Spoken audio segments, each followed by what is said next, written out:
This is Sessions with Sara Cate and Ashley, a podcast that explores the feelings, emotions, and experiences of what it means to be human in this world.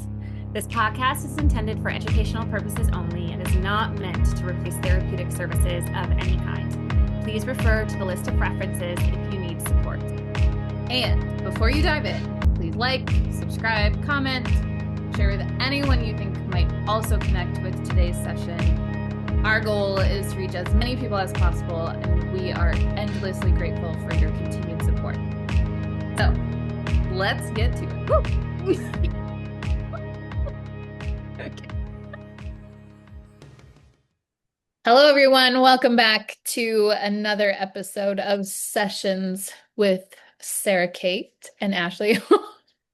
I almost just said it's been a while since we recorded, and I was just telling Sara Cate how well we had it together, and I don't, I guess. But I literally was like, is she going to forget our names? I didn't think they were going to come out. I almost forgot my own. But anyways, this is Sessions with Sara Cate and Ashley. Oh boy. We are somehow Ashley. here. I am Sara Cate. And thank God that Sara Cate is about to be the one to tell us what we're going to talk about. Because I'm going to take another drink of water. Oh, goodness gracious.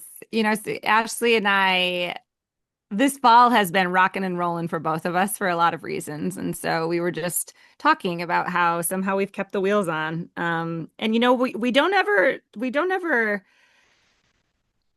fully, you know, disclose or acknowledge why maybe the wheels feel like they're falling off sometimes, because Ashley and I try to practice what we preach around having boundaries around our own stories and around our own time and the need to disclose things and keep things sacred to ourselves or to share.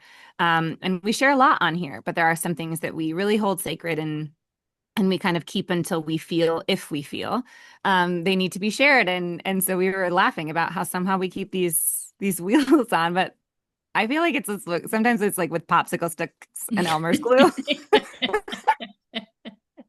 But here we are. Yeah. Recording yet again. So we were back with you, dear listeners, and we're very excited to bring this information to you because it's so relevant right now, which is often what we try to speak about and speak to anyways, if something feels like it's up in the collective. So I was sharing with Ashley that within my clients, I'm noticing this desire to be fine or be grounded, and you know, they come in being like, I feel so untethered, or I feel so activated, or I feel so anxious. I need to get back in my body, and I need to anchor, and I need to root, and I need to ground. And what I'm finding, and what I've been finding, is how counterintuitive that actually is for the state of our existence right now. Yeah. Just because we're being inundated every single day with hard news, difficult confrontations, culturally, societally, probably families in our family system, right? There's stuff going on personal levels. There's stuff going on the collective level. So like you're not only navigating your own life's things, you're also navigating what's happening in the world. And we have access to it 24/7. Yeah. For more than we ever have before. So trying to get grounded in deeply ungrounded times is really counterintuitive for our nervous systems. And I love the idea of spiritual practices. I love the idea of mindfulness practices. And we have to allow maybe for a conversation around trying to steady and anchor yourself when things are so unstable is probably a little dangerous in some ways. Mm-hmm. Trying to remove yourself or disconnect or bypass, you could miss some important things that can maybe keep you safe or help you organize differently. And so that's kind of where we wanted to jump off from today, is to maybe normalize a little bit the inability and the inability to get grounded, but also normalize the desire to. Like we all wish we could feel more stable or more rooted or more anchored, and how that might not be a possibility for your nervous system right now. It really isn't for mine, and I'm really coming to terms with that. The things that have worked aren't working. Right. you Well, know? and we've talked so many times. We've had similar conversations to this on Yeah. this podcast, and we've talked so much about how we can't go 0 to 100. Mm. And we're like really over at 0 right now, right? And if 100 is where we're grounded, we Yes. are very far from that. And I mean, to be honest, I wish I could jump right over there and everything would be fine. Just be zen like Buddha. Yeah, It'll be but great. It'll be it great. would be amazing. And like Sarah Kate, I have been trying to come to terms with that also, that like right now, because of everything that is going on, not Mhm. just in our personal lives, but in our every aspect of everything right now, Mhm. I don't know that it's helpful in any way to expect us to be able to go to 100%. Right. And it doesn't mean, this also doesn't mean that like we're never going to get there either. But I Yeah. think allowing ourselves to be in a space where grace is provided and where we're finding the connections that we need to connect to be okay in these moments of chaos. Yeah. Yeah.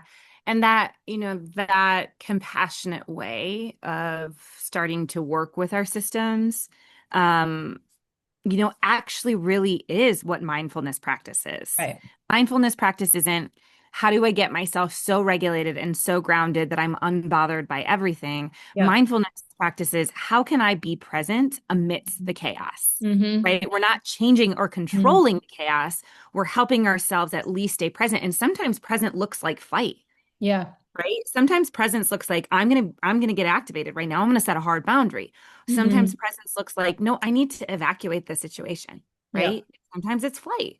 And Yeah. so really learning that, because I think we can color or create a narrative about fight flight that's negative. Oh, well, you don't want to be in fight. You don't want to be Yeah. activated. Yeah. And it's not healthy. It's no, is it healthy to stay activated?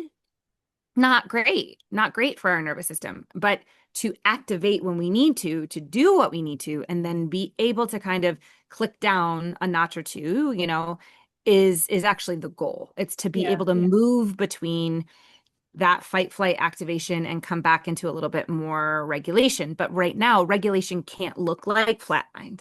It can't look Totally. like I'm fine. I'm okay, right? Everything Right. is good. Yeah. And maybe for you it is, and maybe there is a space where you can get to, and that's where I find often we teeter into a little apathy or a little ambivalence where we're just like, I can't care, and that's a fine place to be also, Yeah. right? If you need to Definitely. land there for a little bit, land there, Mm-hmm. right? Yeah. But then coming back out into, okay, no, it's all right that I'm a little bit agitated, Mm-hmm. and we just have to find outlets for that agitation, which we can kind of touch on later. But I just think that first we have to acknowledge that this isn't our objectives can't be to deny Yeah. what we're actually feeling Right. Right. Well, in and order for oh, go grounding. ahead. No, go ahead. I think that I'm so glad that you brought up like the negative portrait that like fight flight usually gets. And I think Yeah. that's something that we should like rewind and listen to that if you need to again, because that was a really important thing that Sarah Kate just said, is that we get told that it's this negative thing. And like she said, sure, we don't want to like stay there forever. However, the activation that it can provide, if we allow ourselves to learn how to be uncomfortable for a moment, because I think that's the other thing that I don't want to like, I don't want people to misconstrue. We're not saying that like, yeah, okay, fight or flight is great and you should like totally love being there, right? That's not what we've ever said, right? Mm-mm. But being able to be not okay with feeling uncomfortable, but know that it's serving a purpose to Mhm. help us decide where to go next, right?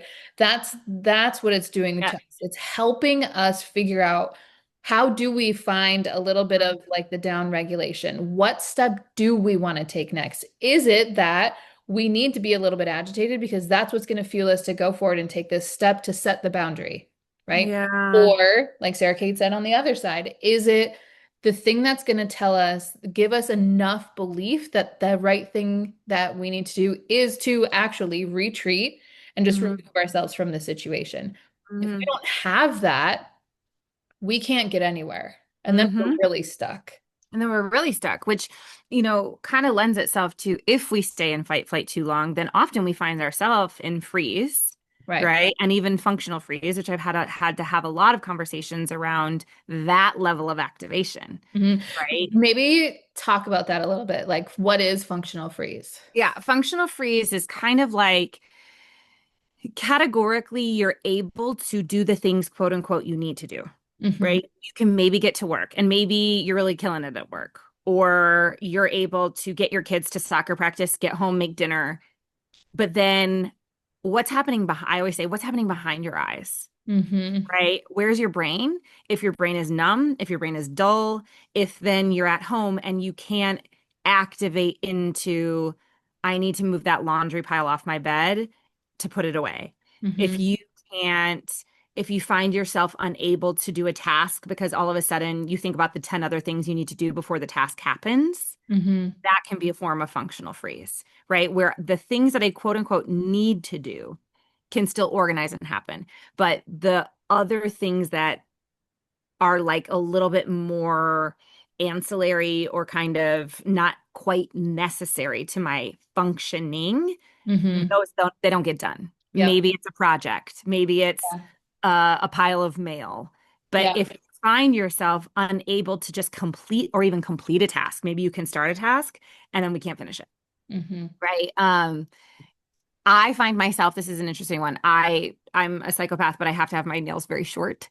And well, also because I work with donkeys. And so like let's just not be catching anything, underneath there. But when when I kind of realize I'm in a state of functional freeze if I recognize that my nails have gotten quite long. Like I've stopped this self-care thing that I know is Hmm. really is just as a thing that I need to do to kind of keep myself managed and in my own self-care, right? It's just a simple little thing, but when I notice it, I'm like, oh, I've totally been neglecting Hmm. these things that are a part of my kind of self-care, self grooming, for you could be showering, it could be washing your hair, for Yeah. some people it could be writing that letter to their boss or to their accountant, right? Like there's just these little teeny tasks that are seemingly simple that we can't get to. And so Yeah. that's kind of a form of functional freeze. And I think that what happens is we live in that fight flight. That's where it kind of gets dangerous, is when we get up then into freeze and we can't mobilize, we can't act, we can't set the boundary because now we're stuck, right? Yeah. And so what I'm really helping clients do, we have to, it's a stair step. So we don't go from freeze to quote unquote regulation. We go through fight flight and kind of layers of that to maybe get down to more of a baseline, whatever your baseline is. But in this instance, we're really talking about kind of moving that baseline up from the ground and clicking down through fight flight to be like, okay, how can I get some of these things done? How can I, because like fight's a little irritating, right? It's restless energy. It wants to do something. Hmm. So it's like, maybe that's doing some exercise. Maybe that is just like getting through the tasks all of a sudden that you've been unable to mobilize into. Maybe it's and then or it's even softer than that. It's like, no, actually that group that I like keep showing up to that like doesn't serve me, I am just gonna stop going, right? Hmm. That's a little bit more flight, right? I'm spending too much energy in these spaces that I don't have energy for. Maybe it's being able to recognize that. That's kind of the space that we get into where the edges soften around the fight flight. And it's like, okay, I'm still doing things I need to do, but I'm also setting boundaries and I'm also paying attention to where I can like actually withdraw a little bit. Yeah. That's kind of the place Yeah. where we'll probably live a little bit more right now Hmm. for some of us. Again, never generalizing anyone's experience, but Right. I see it every day. Hmm. Every day with my clients. And when they leave here, they're like, okay, now I feel like hopefully when they leave here, they feel like now I can go do that thing. Or Yeah.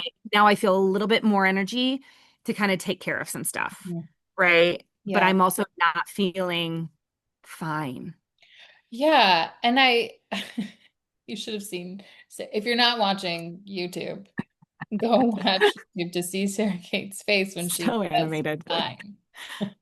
Oh no. Um, but I think we're just told so often that like we should just so easily be able to like brush whatever it is off of our shoulder. Or I mean, that's just like how a lot of us grew up, is like just shove it Move down on. far enough so that you appear to be completely holding it together all of the time. And it's not even about, for me, it's not even about being like, okay, I've got to like figure out how to be okay all of the time.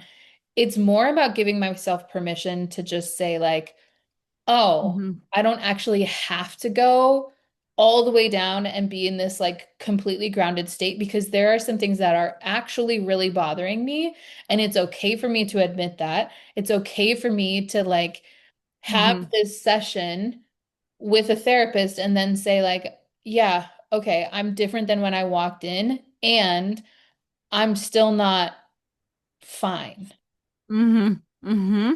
And that that's Right. even a possibility is not something that I was ever taught, or that it was Mm-mm. okay, like, Oh my God, that you're fine, be done, right? Like that is so much of especially I think millennial space has a hmm lot of that of just like really not allowing. right, And I think there's qualities of that in every generation, but like I definitely. think speaking from the standpoint and working with a ton of millennials, I do see kind of more of that. I was either as a woman, I was either supposed to be okay, fine, or happy, hmm right? And men, it's like they get angry or fine, right? hmm We each kind of get two. And then obviously we live in a non-binary space, but it's just whatever your brand of family culture was, right? Or lack thereof. And how you were kind of socialized and normed to feel what something other than what you probably were, hmm right? And so then we don't learn that we can tolerate those things. We don't learn that we can tolerate discomfort, right? right. And so then we lash out in different ways or it shows up in different ways. But what we're trying to do, I think, in this conversation is really create some context for if you feel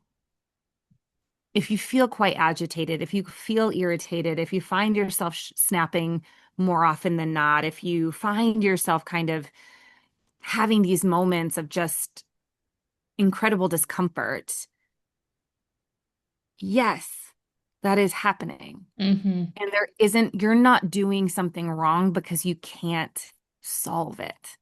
You can't, right. hmm you're not doing something wrong because it's not going away. yeah, Because right now, nothing's going away. right, Right. And so, like, again, trying to push yourself or force yourself into a space that you might not be is counterintuitive to actually feeling and right. being aware and connected to what it is that you're experiencing. It's so interesting too, because millennials are kind of the generation of we're the cry it out generation. Mm, Um, yeah. And so I always find that it's helpful to kind of understand some of the things behind why our brains react a certain way, why our bodies move a certain way. Like I'm always trying to like figure things out from like a body standpoint. And when I think back to what happens when you let an infant cry it out, and they probably will stop crying after a while. You'll lay them down in your crib and they won't cry when you leave the room, and you're going to think that, like, I just won the lottery. But really, all that baby did was learn that their needs aren't worthy to be met. So they're not self-soothing, they're shutting themselves down. And so then what happens? Then we grow into these little humans and then little adults and then fully grown adults who also don't know how Hmm. to understand that our needs are actually valid and needed, or how to find the appropriate path towards helping ourselves through them. So now here we are thinking, like, well, yeah, your nervous system learned that literally, like, you just don't cry, Hmm. you don't feel, Don't right? express. don't express, and then just like, and then get over it, right? So Yep. we would just stop And then crying. shut down that feeling. Yes. And so now Mm-hmm. we're trying, so many of us are trying to move through that as fully formed adults, which the unlearning that we have to do in order to do that is immense. And we can't put the pressure on ourselves to just like have it all figured out right away. No, And no. on top of that, when nothing is okay right now in the world, in our society, like nothing is okay. Every single day, there's Mm, something that's yeah. all over the news that even if you are trying to not hear about or you're not watching the news, you're going to hear about it It's somewhere. coming in. It's It's some, coming in. yes, somewhere you're going to pick it up. And that is, it's just so, so much. Taxing. Yeah. It's so much energy. And you and I have actually we had a conversation a while back about that, around how physically draining, emotional and mental efforting and Yeah. energy and emotions are, right? And so Yeah. I think we're also extremely exhausted because we are in overwhelm. Yeah. So I'm running a support group in a way for therapists in private practice, because a lot of us get really isolated and we're dealing with all of this trauma and we don't have these like connective points in our community to be like, hey, how are you handling this, right? And something I kind of brought up, I was like, we're experiencing a collective trauma right now. Trauma in and of itself, part of its definition is too much too fast. Hmm. And that is exactly what we're all dealing with, but we really can't call trauma until we are somewhat out of it in some ways, because we have Hmm. to meet it. So like right now we are just in crisis, Hmm. constantly in a level of crisis. And so if you found that your nervous system has been reflecting that to you, right, through agitation, through frustration, through shorter fuses, through more tears, through more hypersensitivity, right? All of these things that maybe our anxiety already shows up like, or our depression shows up like, it's exacerbated, it's worse right now. And so and it makes sense. It Hmm. makes sense because everything that's happening is it's too much. It Hmm. is too much. And so we have to continue to acknowledge and care. So from this conversation, right, our hope is that you feel a little bit more seen, you Yeah. feel a little bit like I'm not alone in how I'm feeling. You also maybe give yourself a little bit more compassion to not be feeling something you're not. I'm not saying we can't seek out joy and resource. And hopefully, if you actually give yourself permission to be like, today I'm not okay. I'm going to feel this heaviness and then I'm going to let it just be here and I'm going to support it. I'm going to get a cozy blanket. I'm going to get that cup of tea. I'm going to watch that silly show, whatever it is. That then tomorrow it's like, oh, I have a little bit more. Hmm. Now I have a little bit more, right? If we can just really nurture that part of ourselves that is so under supported right now, or scared or concerned, which we all are, Yeah. then if we give it space, what can we do then after? Yeah. Okay, so I see Sarah Kate wiggling through some things over there. She has Wiggling through some things I feel like that's going to be on my gravestone if I were to have one. Sarah really wiggled through some things in her life. The word graceful would be nowhere in that. Okay. This is uh, such I smiled when I pulled it because this is such an incredible card. It's one of my favorites in this Gentle Tarot deck. And you'll find out why soon because I cry almost every time I read it. So hopefully she keeps it together. But it's the Ace of Cups. And mhm. it's this gorgeous picture. Hop onto YouTube just to check it out because it really is, this woman's art is unbelievable. But the Ace of Cups just really speaks to exactly what we're talking about, which is the support of needing to just, my dog is desperately trying to get outside. Trying to be held and cared for and nurtured in whatever space that we're in and within that. So it says, I am ready to receive abundance of thought, abundance of heart, abundance of life energy. I am ready for my next move. This cup is overflowing with life-giving water, our source. It is being offered to you with unconditional love. You are remembered, you are encouraged to remember the power of intuition and the potency of being in touch with your feelings. This card invites you to open up and allow yourself to be led by your heart. Aces are full of yes energy and reassurance. Make sure to give yourself time to embrace the energy moving in. If your heart has already been whispering a direction or a desire, you are encouraged to trust and embrace new movement. If there has been silence, this may be a spark for new feelings, creativity, or adventure. With an open heart, enjoy the flow of emotions and remember that you are always held, here it comes, as lovingly as this cup is held, and that you are both the water and the cup. I fucking love that card. Ugh. Oh, now see you're getting me I emotional. know. Because I think so sweet. it is. It deserves emotion. It deserves emotion. This is what I hope every time I get to sit in space with somebody. That's my hope, is that they recognize their own heart and their own being is their source, and that they also get to hold it for themselves. Like they don't need anything outside of themselves, and that we have what we need, and then we also get to move it through the world. And like it's such a reassuring kind of space to get to, of like, no, I can be the vessel that holds these heavy emotions. Yeah. It's both. And yes, we need community, and yes, we need reflection, and yes, we need care outside of ourselves to help us recognize that we in fact are the water and the cup. Right. And that's what we are speaking about, crying it out. If we attune to our children in those moments, we help them recognize that they are safe. They get to feel that safety in their body. And then that felt sense of safety goes through them with their life. Yeah. Right. But those of us that are having to return to recognizing, oh, I can take care of myself and I can feel safe. We have to find that later. And it's hard, but it's the goal. Right. Well, I've got nothing else to say.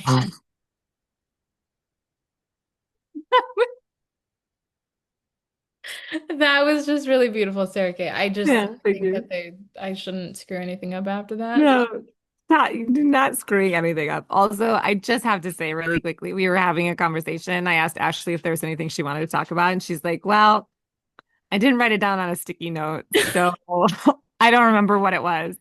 And I was like, well, you could put it in as a note in your phone. And she's like, no, I forget to look at that. Oh, we're just going to use sticky notes for Ashley from now on for remembering things she wants to say and contribute. You should see what's in front of me. That's what we need to give as a behind the scenes of Ashley's desk. She's like actively writing and sticking things up while we're speaking, so she doesn't forget. Anywho, this is where we're at, folks. So if you feel a little wobbly and confused, yeah, we're with you. And see if you can allow and recognize that you also can support yourself in that and reach out to your community otherwise. And until next time, as always, take care, have compassion, and we will see you next time. Bye.